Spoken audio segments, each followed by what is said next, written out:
Assalamualaikum dan salam sejahtera.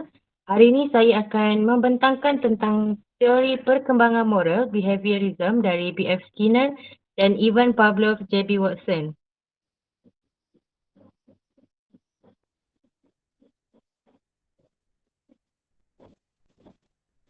Teori perkembangan moral behaviorism.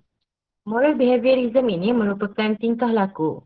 Perubahan tingkah laku hasil daripada pengalaman yang lalu. Moral behaviorism ini juga memandangkan manusia atau individu dari sudut fenomena, jasmani dan mengabaikan aspek-aspek mental seperti kecerdasan, minat, bakat dan perasaan. Manusia juga bertingkah laku akibat daripada faktor persekitaran. Perkembangan perilaku dan moral kanak-kanak tertumpu pada dendaan, ganjaran, memberikan contoh atau penggunaan penugahan untuk melazimkan. Seterusnya adalah teori behaviorism terbahagi kepada dua, iaitu pelaziman klasik dan pelaziman operan.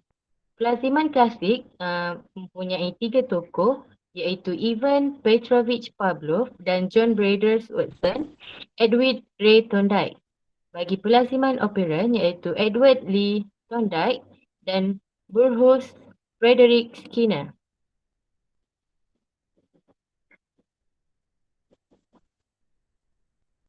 Teori pelaziman klasik. Menurut Mok Son Sang 2009, teori Pavlov mempunyai 4 fasa yang dilalui oleh seseorang individu untuk menguasai atau mengubah tingkah laku mereka, iaitu fasa pertama, fasa penguasaan, kedua, fasa generalisasi, ketiga, fasa diskriminasi dan akhir sekali adalah fasa penghapusan.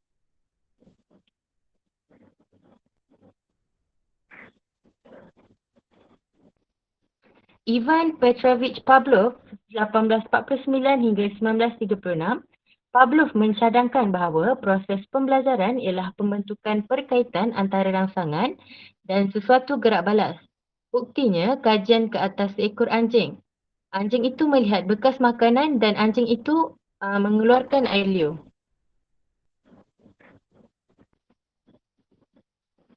Untuk proses eksperimen Pavlov, yang pertama adalah anjing tersebut ditambat pada sebuah pasungan. Kedua, satu alat dipasang pada pipi anjing untuk menyukat air liur. Ketiga, pertama kali lonceng dibunyikan, tiada air liur dari anjing. Yang keempat adalah lonceng dibunyikan dan makanan ditunjukkan kepada anjing. Selepas itu, anjing mula mengeluarkan air liur dan uji kaji tersebut dilakukan berulang kali. Jadi bunyi lonceng seterusnya adalah bunyi lonceng tanpa menunjukkan makanan, tetapi anjing tersebut masih mengeluarkan air liur.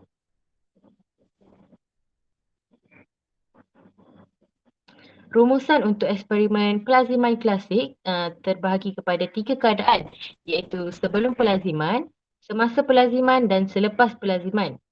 Sebelum pelaziman, rangsangan terlazim iaitu bunyi lonceng, tiadanya gerak balas iaitu rembesan, tetapi rangsangan tak terlazim iaitu makanan, terjadinya gerak balas tak terlazim iaitu perembesan.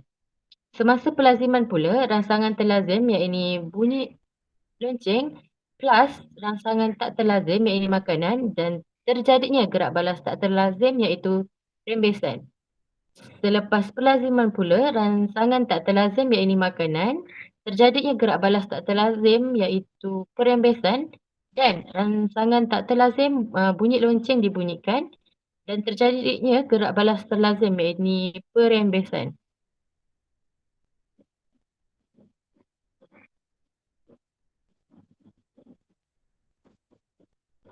Kesimpulannya, dari eksperimen tersebut, anjing tersebut telah belajar untuk mengaitkan bekas makanan yang dilihat dengan makanan yang diberikan. Untuk hipotesis pula, sesuatu organisma boleh diajar bertindak dengan pemberian sesuatu rangsangan.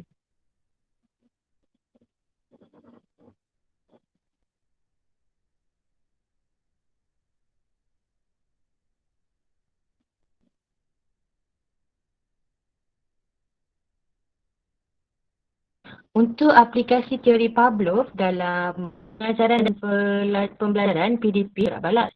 Kedua, pembelajaran yang berlaku akibat perkaitan tersebut dinamakan sebagai perlaziman Dan pembelajaran yang berlaku akibat rangsangan ialah perlaziman klasik. Sebagai contoh, seorang guru mata pelajaran RBT mengajar kelas yang kurang minat terhadap mata pelajaran RBT dan didapati ramai yang bermain dan kurang memberikan perhatian semasa dia mengajar. Jadi guru tersebut mencari aktiviti atau mencari muzik untuk digunakan dalam proses pengajaran dan pembelajaran di dalam kelas.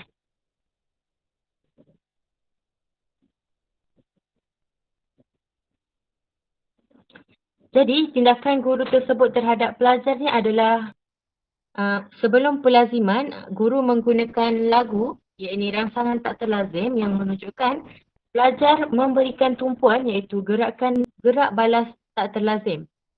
Semasa pelaziman, semasa guru mengajar subjek RBT, iaitu rangsangan terlazim, beliau menyertakan dengan aktiviti dan lagu, iaitu rangsangan tak terlazim yang menarik dan hasilnya pelajar memberi tumpuan iaitu gerak balas tak terlazim. Selepas pelaziman pula, semasa guru mengajar subjek RBT iaitu rangsangan terlazim, menunjukkan hasil pelajar tidak menunjukkan respon iaitu gerak balas terlazim.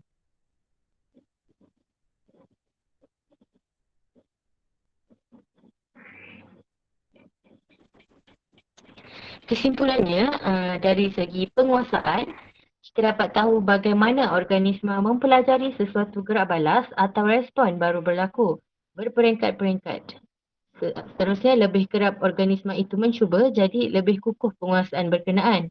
Untuk generalisasi, menunjukkan bahawa sesuatu organisma yang telah terlazim dengan sesuatu rangsangan tak terlazim juga akan menghasilkan gerak balas terlazim walaupun rangsangan itu berlainan atau hampir sama. Untuk diskriminasi, organisma berkenaan dapat membezakan atau mendiskriminasikan antara rangsangan yang dikemukakan dan memilih untuk tidak bertindak atau bergerak balas. Untuk penghapusan pula, sekiranya sesuatu rangsangan terlazim tidak diikuti dengan rangsangan tak terlazim, lama-kelamaan organisma itu tidak akan bergerak balas iaitu gerak balas berperingkat-peringkat terhapus.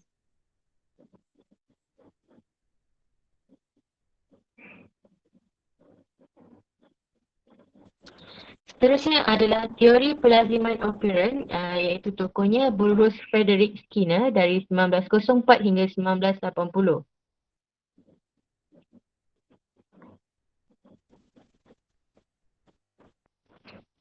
Burrhus Frederick Skinner mengasaskan teori pelaziman operan Skinner. Beliau mengembangkan idea teori pelaziman klasik Pavlov, Watson dan Guthrie. Kajian beliau menggunakan tikus dan burung merpati. Beliau juga menekankan perkaitan antara rangsangan dan gerak balas. Beliau juga adalah pengasas untuk Skinner box.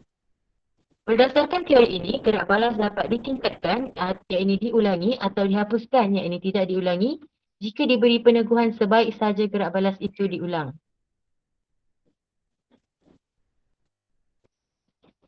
Skinner box, Burrhus Frederick Skinner, hipotesis atau pendapat manusia dapat mengawal tingkah laku dirinya.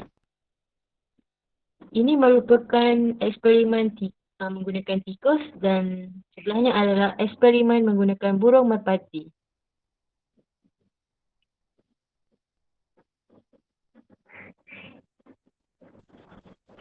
Eksperimen pertama, penugahan positif. Eksperimen kedua yang kita dapat lihat di bawah dan ini merupakan eksperimen ketiga iaitu penugahan negatif. Perlakuan itu diulangi akibat daripada kewujudan peneguhan iaitu positif atau negatif. Perlakuan itu tidak diulangi akibat daripada ketiadaan penugahan iaitu positif atau negatif.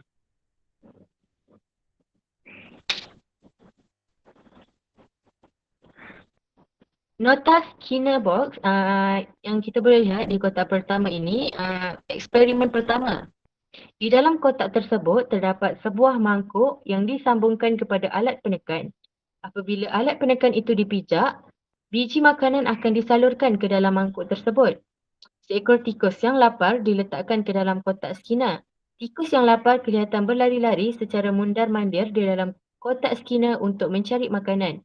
Apabila tikus tersebut terpijak alat penekan, makanan disalurkan ke dalam mangkuk. Tindakan yang berulang kali telah membawa kesedaran kepada tikus tersebut untuk memperolehi makanan. Ini merupakan penugahan positif, tindakan betul ganjaran dan ianya tikus tersebut mendapat ganjaran. Dan apabila tikus itu dikeluarkan dari kotak Skinner, kemudian dimasukkan kembali ke dalam kotak Skinner, ia terus memijak alat penekan tersebut. Pada peringkat ini, tikus tersebut telah belajar cara memperolehi makanan dengan memijak alat penekan tersebut. Cara pembelajaran ini dikenali oleh Skinner sebagai pembelajaran melalui pelaziman operan. Untuk eksperimen kedua, Skinner memutuskan hubungan mangkuk dengan alat penekan. Jadi, apabila tikus memijak alat penekan dalam kotak Skinner, makanan tidak dapat disalurkan ke dalam mangkuk. Tikus mula berulang kali bertindak seperti dalam eksperimen pertama, tetapi akhirnya berhenti memijak alat penekan tersebut apabila mendapati makanan tidak akan dapat dimakan lagi. Fenomena ini dihuraikan oleh Skinner sebagai proses penghapusan, iaitu makanan yang ini ganjaran tidak lagi dikeluarkan. Tikus pun berhenti memijak alat penekan tersebut, iaitu gerak balas. Penugahan tiada tidak diulangi. Bagaimanapun, fenomena ini didapati berlaku dalam kajian pelaziman klasik. Untuk eksperimen yang ketiga, jika ada satu lampu, Skinner menyambung hubungan lampu dengan alat penekan, di mana apabila lampu menyala, tikus meminta alat penekanan dikeluarkan secara serentak. Jika lampu tidak menyala, tikus meminta alat penekan dan makanan juga tidak akan keluar. Grid elektrik akan disalurkan. Proses ini diulang-ulang hingga kelihatan tikus hanya memijak alat penekan apabila lampu menyala sahaja. Iaitu penugahan negatif bukan dedaan dan ianya adalah rangsangan bagi pembetulan tindakan. Apabila jika ada dua lampu pula, lampu isyarat yang berbeza warna, lampu hijau dinyalakan, tikus memijak alat penekan, lampu makanan disalur ke dalam mangkuk. Lampu merah dinyalakan, tikus memijak alat penekan, makanan tidak disalur ke dalam mangkuk, grid elektrik disalurkan elektrik. Jadi lampu hijau nyala, lampu merah tidak menyala, lampu hijau tak menyala, lampu merah menyala. Iaitu penugahan negatif akan tikus tersebut untuk mendapat makanan. Skinner menguraikan fenomena ini sebagai pembelajaran diskriminasi, iaitu tikus telah belajar konsep diskriminasi, iaitu bezakan suatu keadaan dengan membezakan masa yang sesuai untuk memijak alat penekan untuk memperolehi makanan. Fenomena ini juga didapati berlaku dalam kajian pelaziman klasik. Proses dalam teori pelaziman operansinya ada, iaitu yang pertama adalah penugahan positif, yang kedua adalah penugahan negatif, yang ketiga adalah dendaan, yang keempat adalah prinsip primat dan akhir sekali adalah pelupusan.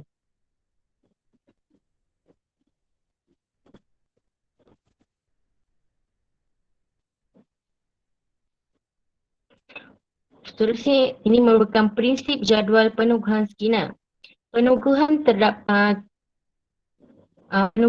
Jenis penugahan ada 5, iaitu berterusan, berkala tetap, berkala berubah, berkala nisbah tetap, berkala nisbah berubah. Penugahan berterusan merupakan penugahan diberi selepas setiap gerak balas. Sebagai contoh, dan bentuk gerak balasnya adalah cepat memberi kesan. Jadi tindakan apabila penugahan diberhentikan adalah kurang ketekunan dan kehilangan tindak balas dengan cepat. Penugahan diberi selepas 1 jangka masa yang ditetapkan. Sebagai contoh, kuis mingguan. Bentuk gerak balas adalah tahap gerak balas meningkat apabila diberi penugahan tetapi menurun selepas penugahan tidak diberikan. Tindakannya adalah menunjukkan sedikit ketekunan dan penurunan pada kadar yang pantas dalam gerak balas apabila masa penugahan berlalu. Untuk penugahan berkala berubah pula, maksudnya adalah penugahan segala jangka masa berubah-ubah. Sebagai contoh, pop quiz. Bentuk gerak balas adalah pelajar akan lambat memberi gerak balas, berhenti seketika selepas. Jadi, tindakannya adalah ketekunan masih tinggi dan kadar penurunan gerak balas yang perlahan. Berkala nisbah tetap pula adalah penugahan selepas bilangan set gerak balas yang telah ditetapkan. Sebagai contoh, kerja yang dibayar mengikut kadar. Bentuk gerak balas adalah cepat memberi gerak balas, berhenti seketika selepas peneguhan. Tindakan apabila peneguhan diberhentikan adalah tiada nilai peneguhan di mana peneguhan hilang nilainya bila kerap diberikan peneguhan yang sama. Untuk peneguhan berkala nisbah berubah pula adalah peneguhan selepas beberapa bilangan gerak balas yang berubah-ubah. Sebagai contoh, mesin yang mengeluarkan tiket dengan memasukkan wang ke dalamnya. Bentuk gerak balas adalah gerak balas yang sangat tinggi dan masih menunjukkan gerak balas walaupun tidak diberikan. Tindakan apabila peneguhan diberhentikan adalah kekal tinggi.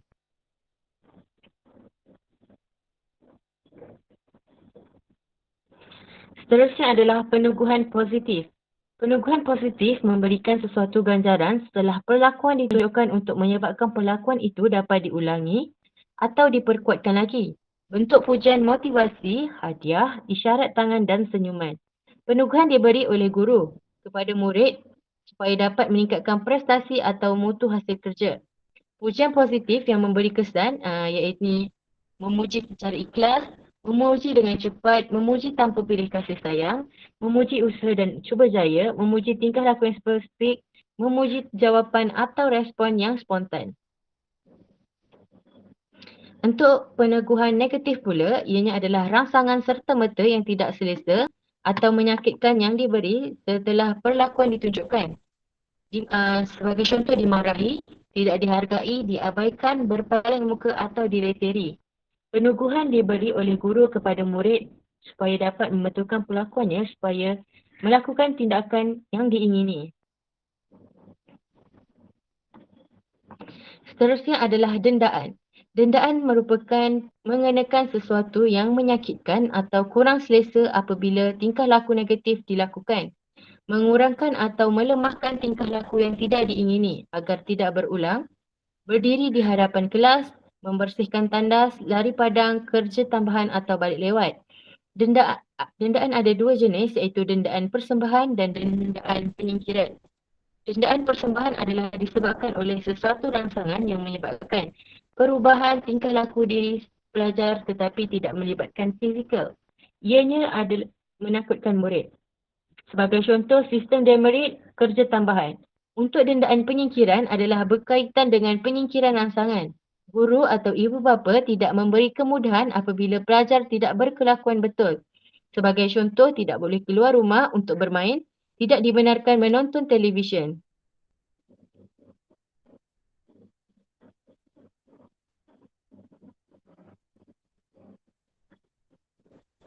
Seterusnya adalah prinsip primat. Prinsip ini mengaitkan aktiviti yang kurang diminati kepada aktiviti yang lebih diminati untuk mengekalkan tingkah laku terhadap aktiviti yang kurang diminati.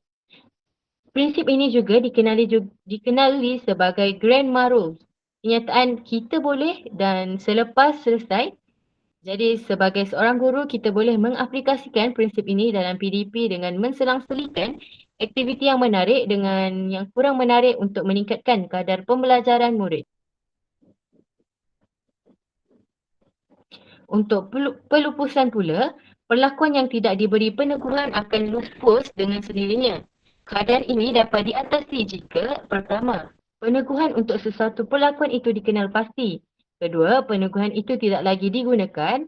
Dan ketiga, guru bersabar dalam menghadapi proses pelupusan kerana hasilnya tidak datang dengan serta-merta. Contohnya, murid belajar bersungguh-sungguh untuk mendapatkan tempat pertama dalam peperiksaan.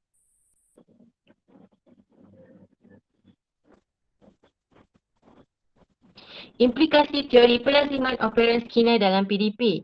Untuk mengukuhkan sesuatu kemahiran atau teknik yang baru dipelajari, hendaklah memberikan peneguhan secara berterusan dan diikuti secara berkala.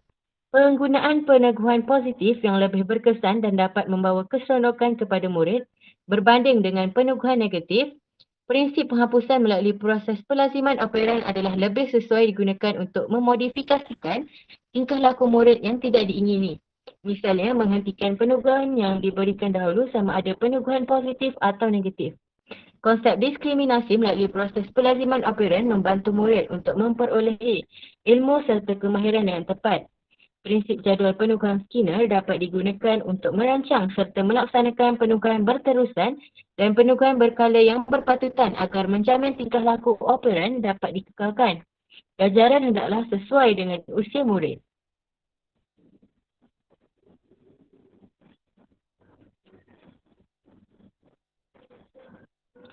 Seterusnya adalah implikasi teori pelaziman operan Skinner dalam pendidikan moral. Penugahan positif dan peneguhan negatif perlu dilakukan oleh guru dan ibu bapa agar perlakuan bermoral sentiasa dilakukan oleh murid-murid atau anak-anak. Penugahan perlulah dilakukan serta-merta dan tidak boleh ditangguhkan. Penguasaan nilai-nilai moral seseorang kanak-kanak adalah hasil asuhan dan didikan yang dilakukan berulang kali oleh guru atau ibu bapa. Pengaruh ibu bapa atau guru atau orang dewasa penting dalam perkembangan moral kanak-kanak. Mereka haruslah menjadi contoh teladan bagi kanak-kanak. Banyakkan tindakan atau perbuatan serta kurangkan lisan. Seterusnya adalah kita akan dapat lihat perbezaan antara teori pelaziman klasik dan teori pelaziman operan. Dari segi teori pelaziman klasik, untuk tindak balas adalah organisma tidak mengubah keadaan persekitaran. Untuk teori pelaziman operan, organisma mempunyai pilihan untuk bertindak ataupun tidak. Gerak balas yang tingkah laku untuk teori pelaziman klasik bukan inisiatif sendiri dan ianya bergantung kepada rangsangan dan ianya merupakan bersifat pasif. Untuk teori pelaziman operan, ianya inisiatif sendiri, bergantung kepada penugahan dan ianya adalah bersifat aktif. Untuk urutan pelaziman, teori pelaziman klasik adalah gerak balas berlaku selepas rangsangan. Untuk teori pelaziman operan, gerak balas berlaku kesan daripada rangsangan dan penugahan. Cara pembelajaran teori pelaziman klasik adalah menggunakan rangsangan tak terlazim secara responden terhadap rangsangan. Dan untuk teori pelaziman operan menggunakan peneguhan positif dan peneguhan negatif secara operan terhadap kesan rangsangan.